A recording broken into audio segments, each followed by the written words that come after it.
Des milliers de personnes, femmes et hommes, ont marché pacifiquement à Bukavu pour dénoncer les conflits armés, les morts injustifiées et les déplacements massifs dans l'est de la République démocratique du Congo. Dans cette vidéo, découvrez les témoignages poignants des manifestants motivés par un désir profond de paix et de justice pour toutes les victimes. Ce qui nous a motivés, nous sages-femmes, c'est parce qu'il y a de ces femmes-là qui sont enceintes, qui quittent le Goma, qui accouchent même en cours de route. Et là, nous disons non à la guerre, non à la guerre. En tout cas, nous sommes très fatigués. La prise en charge, elle devient très difficile. Et ces femmes-là, elles sont vraiment abandonnées sur elles-mêmes. Là, ça ne va pas.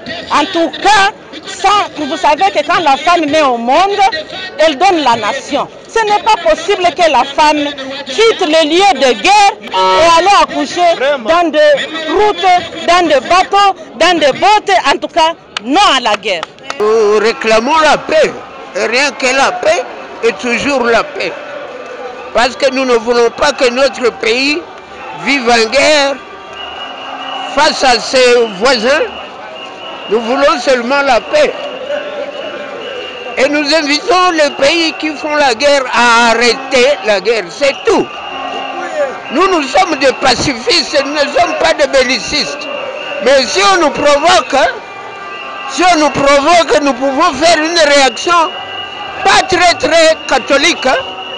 Il faut que les gens sachent que les soldats de la force publique, les Congolais, se sont très bien comportés en 1914, 18, 40, 45.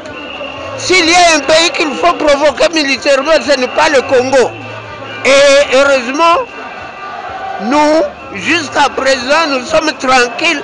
Mais si nous réagissons, je crois que ça peut être le dégel. Mais j'insiste sur le fait que tous les instruments juridiques demandent aux nations de vivre une vie fraternelle et pas une vie conflictuelle. Nous marchons aujourd'hui pour condamner l'agression du Rwanda en RDC et nous demandons à l'opinion internationale qui est restée si longtemps silencieuse de pouvoir condamner fermement les Rwandais afin qu'ils puissent cesser avec cette aventure qu'il est en train de mener au Congo. Le peuple congolais est déjà fatigué de la guerre. Nous avons déjà perdu nombreux compatriotes et aujourd'hui nous disons que c'est assez, ça suffit. Nous voulons la paix.